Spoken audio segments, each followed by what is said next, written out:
Bom dia! E aí, tudo bem? Espero que estejam todos bem. Espero que esteja todo mundo acordando agora, tomando um café, tomando Nescau, tomando todinho, tomando sucrilhos, tomando qualquer coisa, acordando e sendo feliz, ou comendo aquele pouco outra dela quentinho. Deu até vontade de comer um. Mas ainda tá de noite ainda, então esquece, né? Hoje já jantei. Gente, vamos lá para a última aula que eu prometi para vocês. Provavelmente vocês já devem estar de saco cheio, já não deve estar aguentando mais falar sobre a Segunda Guerra Mundial, beleza? Gente, quando a gente fala sobre a Segunda Guerra Mundial, né, é muito extenso, né? É mais ou menos do que eu vou sofrer daqui a alguns anos para explicar 2020, né? Porque vai ter acontecido várias coisas, vai ter tido um monte de treta, né? 2019, 2020. E aí vai ser longo para falar desse período. Então, a gente está falando sobre a Segunda Guerra, está falando dos períodos mais complicados da humanidade, né, em tudo.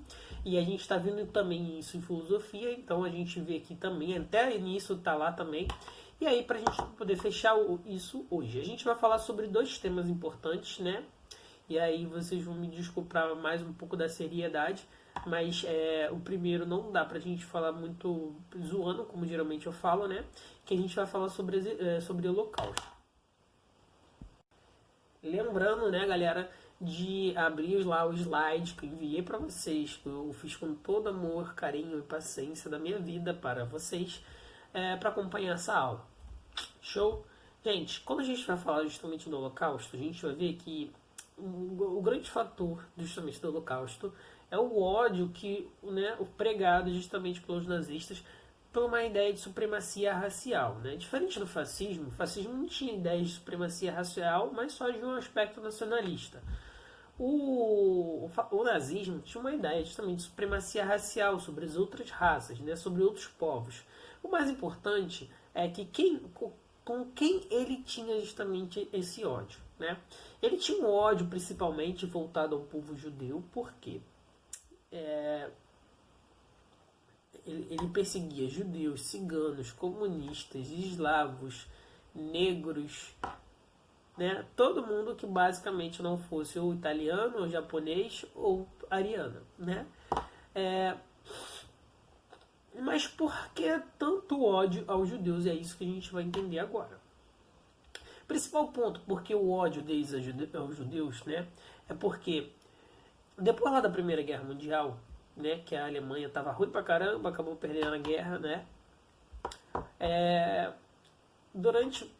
Depois da Primeira Guerra Mundial, né, precisava de alguém para ser culpado, porque a Alemanha perdeu a guerra, porque estava em grave crise econômica, né? Porque você tinha uma elite econômica que ainda estava, que tinha dinheiro e o resto da população se dava mal, né?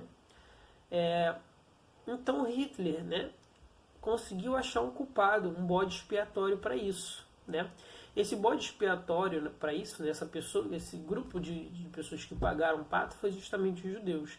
Ele pôs a culpa justamente no povo judeu por achar que eram povos conspiradores, usurpadores, né? Construíram várias características, né, negativas sobre os judeus para justamente legitimar isso. Mas como que ele conseguia legitimar esse ódio aos judeus e tal? Ele criou toda uma mitologia, né, dos povos saxões, dos povos vikings, né? Juntou tudo isso para a ideia de raça ariana, né? Então, para segregar, né, os povos judeus. Então, ele criou toda uma legitimidade, um discurso. Então, ele procurou um culpado, né? Ele achou um culpado, né? Não é que realmente os judeus tenham sido culpados, e a gente viu que os judeus não foram culpados justamente pela Primeira Guerra Mundial e pela derrota, né, justamente dos alemães na Primeira Guerra Mundial. Eles viram que os judeus, né, por mais que eles tivessem nascido na Alemanha, fossem um povo alemão, eles não entendiam que eles também não eram alemães, porque não tinha nenhum laço cultural, não tinha nenhum laço afetivo, né, porque praticavam outra religião, né, tinham laços também com a sua terra natal. E aí ele justamente conseguiu colocar a culpa em alguém por toda aquela destruição, por todo aquele caos da Primeira Guerra Mundial, pela derrota na Primeira Guerra Mundial, pela grave crise econômica. Ele colocou que os bancos, né, que os judeus, boa parte deles, eram donos de bancos, né, eram culpados justamente por causa da grave crise econômica e não estavam nem aí. E aí foi por isso que justamente os judeus que foram dos principais povos a serem perseguidos, né? Porque foram justamente quem acabou pagando o pato. Então, a grande questão é que o que vai marcar o Holocausto é a grande quantidade de mortos e de perseguição. O povo judeu vai ser feito de escravo, o povo judeu, né, vai viver em condições horríveis, vão ser mortos e numa grande quantidade. Vai ser uma das primeiras vezes que a gente vai ver, né, a morte industrial em larga escala, né? Mas, Hugo, já morreu muita gente na Primeira Guerra Mundial, sim, mas a maioria dessas pessoas que morreram na Primeira Guerra Mundial eram soldados, né? Eram militares, pessoas que estavam lutando durante a guerra, na Primeira e na Segunda Guerra Mundial. Só que o que vai acontecer nessa Segunda Guerra Mundial sobre o Holocausto é que você vai ter uma população civil que vai praticamente ser exterminada. A ideia do Hitler era fazer um genocídio, né? Era matar toda a população, né, que tinha etnia judaica e também outras etnias, né? Os eslavos, os ciganos, os negros, os gays. Ele perseguia toda uma conjuntura de minoria que não fazia a sua parte. E aí isso é importante a gente entender, né? Que era uma perseguição a esses grupos. E como eu falei, ele encontrou justamente nos judeus uma desculpa para colocar alguém a derrota na Primeira Guerra Mundial, né? Isso é muito comum dos regimes totalitários, pôr em alguém, né, um símbolo justamente para você perseguir, né? Que aí você alimenta a sua própria vontade. Então, se na Alemanha era justamente o povo judeu, né? A desculpa era os judeus que nos fracassaram. Na Itália era justamente os outros países que não deixaram a Itália crescer. No Japão era justamente uma ideologia, uma filosofia do Bushido, que você deveria ser forte, se expandir, né? E aí cada um você foi buscando o seu bode expiatório. No comunismo também, sempre tinha um bode expiatório que eram os bancos, eram os imperialistas, né? Os yankees, né? O capitalismo. E aí a questão justamente do judaísmo do Holocausto é justamente isso, essa perseguição. E aí essa morte, principalmente em larga escala. Porque vão ser criados fornos, vão ser criados câmeras de gás, vai ser criados incineradores gigantescos, né, para justamente a morte de cerca de 20 milhões de pessoas nesses campos de concentração. Né? Morte por fome, doença, por tiro, por câmara de gás, por congelamento, todas as piores condições possíveis e imaginárias eram feitas justamente nesses campos de concentração, né? E isso tudo ficou marcado como o Holocausto, né? Todo esse acontecimento, né? A perseguição das pessoas, né? As pessoas serem levadas para os campos de concentração, o trabalho escravo, a morte em larga escala, tudo isso foi o Holocausto, beleza? E isso é importante por quê? Porque é o que vai marcar justamente, depois a gente vê, a construção de países como Israel, né? E aí tudo um protetorado, toda uma questão humanitária posteriormente que vai surgir, beleza? E aí agora, galera, a gente parte para o próximo slide e aí a gente se alegra um pouco mais porque a gente está falando do Brasil na Segunda Guerra Mundial e é um dos principais períodos que a gente vai ver que é muito feliz, é muito gente boa, né? A gente, quando fala do Brasil na Segunda Guerra Mundial, né, a gente vai ver... Eu passei o filmezinho pra vocês, Estrada 47, muito bom, muito show de bola, tem um tema muito importante, espero que todo mundo tenha visto, né, porque foi um filme que eu passei baseado justamente nisso, né, pra gente entender a Segunda Guerra Mundial e segundo, entender a nossa participação, que a gente também foi, né. Então vamos lá. A gente muito entrou na guerra por causa de pressão dos Estados Unidos, né, quando os Estados Unidos entrou na guerra também. Ele meio que fez uma pressão paralela para que a gente também entrasse na guerra, porque o Brasil se manteve neutro ali e o Brasil comercializava tanto com os alemães tanto contra os outros países aliados. Né? E na verdade o Brasil tinha uma boa aliança com a Alemanha e o Brasil tinha um presidente que era um ditador, né? E tinha muitas características próximas ao fascismo, né? Mesmo sem ele ser fascista. Tá bom? Porque o Vargas também perseguia os grupos fascistas, lembrando disso. E aí o que vai acontecer? Em 1942, o Getúlio Vargas vai justamente romper alianças com o eixo, né? Então ele vai romper com Itália, Alemanha e Japão, beleza? E aí o que vai acontecer? Ele vai começar a ser atacado, né? E o Brasil começa a ser atacado e vai ter alguns navios derrubados na Baía de Guanabara. E aí isso vai forçar uma pressão interna, ele já tem uma pressão externa dos Estados Unidos, da Inglaterra, dos outros países. Isso vai forçar uma pressão interna da sua própria população para a entrada do Brasil na Segunda Guerra Mundial, né? Com esse afundamento de alguns navios brasileiros por submarinos alemães, beleza? Então você vai ter submarinos alemães aqui no Rio de Janeiro, principalmente, né? Porque onde se encontra a esquadra brasileira vai ser aqui no Rio de Janeiro. E aí eles vieram aqui com os submarinos muito modernos, né? Que o Brasil quase não tinha tecnologia para isso. E aí justamente derrubou um dos principais navios do Brasil, né? Como Bahia, como o Minas Gerais. Né? E aí isso fez com que a população brasileira também quisesse que o Brasil entrasse na Segunda Guerra Mundial para se levantar, né? Para se impor. E aí o que você vai ter? Né? O Brasil na Segunda Guerra Mundial, né? Em 1942 ele vai romper com o eixo, vai sair do eixo, né? O Brasil vai declarar guerra ao eixo em 1942 e vai se preparar. E o Brasil só vai entrar mesmo em guerra, efetivamente, né, em 1944, com a FEB, né, e a FAB. A FAB vai passar a existir, principalmente, a partir de 1944. Então o Brasil declara guerra no finalzinho de 42, passa 43 todo se preparando, porque a gente tinha um exército. Mas o exército brasileiro nessa época não era nada perto do exército alemão, bem equipado, bem preparado, né? Então basicamente o que vai acontecer é que a gente vai passar o ano de 1943 todo preparando um exército, uma logística, fazendo uma força, né, que justamente possa fazer frente aos alemães. E aí a gente, nesse período também, o Vargas faz todo um acordo político com os Estados Unidos. Oh, qual é, cara? Me empresta dinheiro. Olha só, tudo bem. É Vargas, né? Vargas boladão. Cadê o tio Vargas? Vargas. Oh, tá.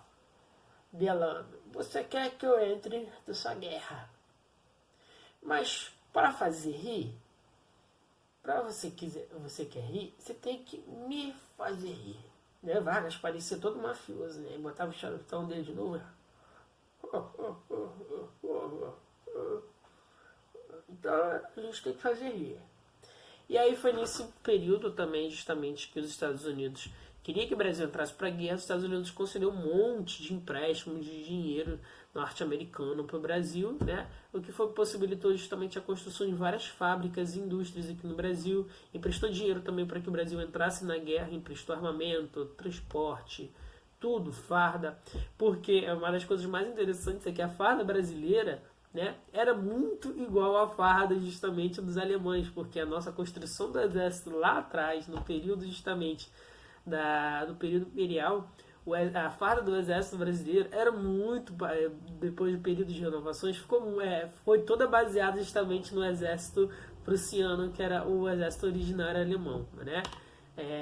E a gente vai ver que depois disso a gente teve que reformular todo o nosso exército. Então a gente ganhou armamento, a gente ganhou uniforme, a gente ganhou tudo para combater o lado dos aliados. A gente comprou também alguns aviões, a gente também mais modernos, né, realmente para a época, e a gente teve uma participação importante dos americanos, né?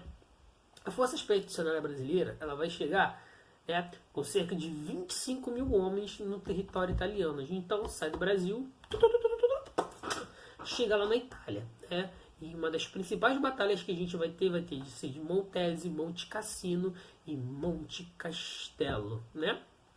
E aí quem vai encabeçar isso vai ser a FEB, Força Expedicionária Brasileira. Até porque a gente não mandou um exército, a gente só mandou uma força expedicionária, né, de 25 mil homens. E a gente vai ver que desses 25 mil homens, né, só 10% deles morreram. Então uma quantidade de baixa muito pequena, né, para uma guerra que tem uma quantidade de morte elevadíssima.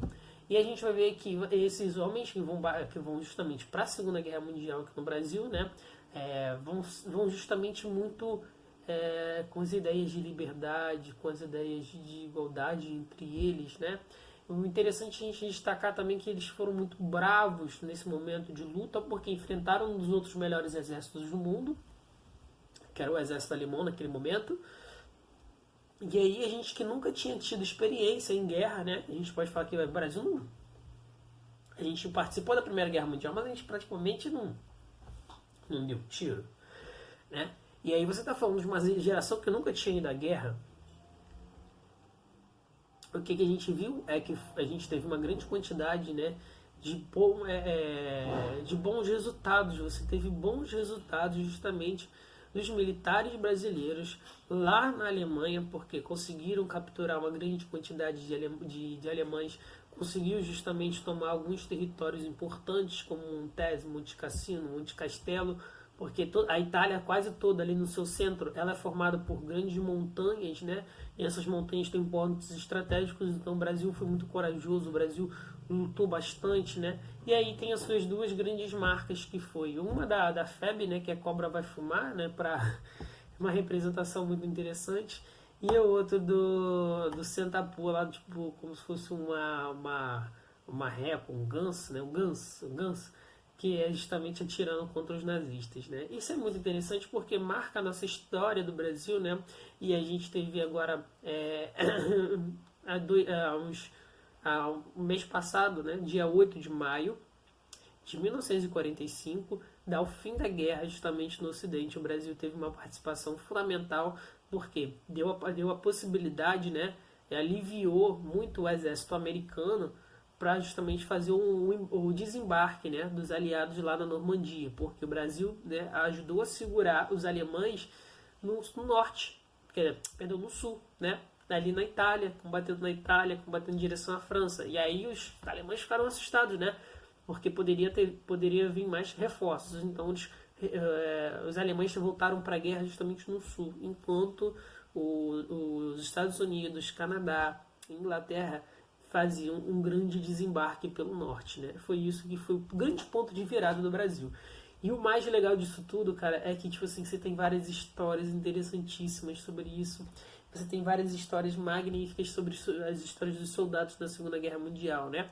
E outra coisa também, uma música maneira que eles fizeram Você sabe de onde eu venho, é do Morro do Engenho, das terras dos cafezais, da boa água de coco, da choupana onde um é pouco, 2 é bom, 3 é demais. Então, assim, essa música é a música justamente do expedicionário, da Força Expedicionária Brasileira, feita justamente pelos expedicionários, o que marca muito também da característica desses expedicionários na Segunda Guerra Mundial, né? E aí pro papel que eles têm pra gente hoje. A gente construiu um museu lá na Terra do Flamengo, aqui no Rio de Janeiro, né? Que é conhecido justamente como o Museu dos Pracinhas, onde onde justamente os que morreram que morreram na Itália vieram para o Brasil, né? E aí foram enterrados aqui no Brasil. Construímos um mausoléu em símbolo justamente esses grandes heróis da liberdade nacional. Beleza? Gente, então a gente acabou a Segunda Guerra Mundial. Glória a Deus. Beleza? E a gente introduz o próximo conteúdo na próxima aula. Valeu? Forte abraço para vocês.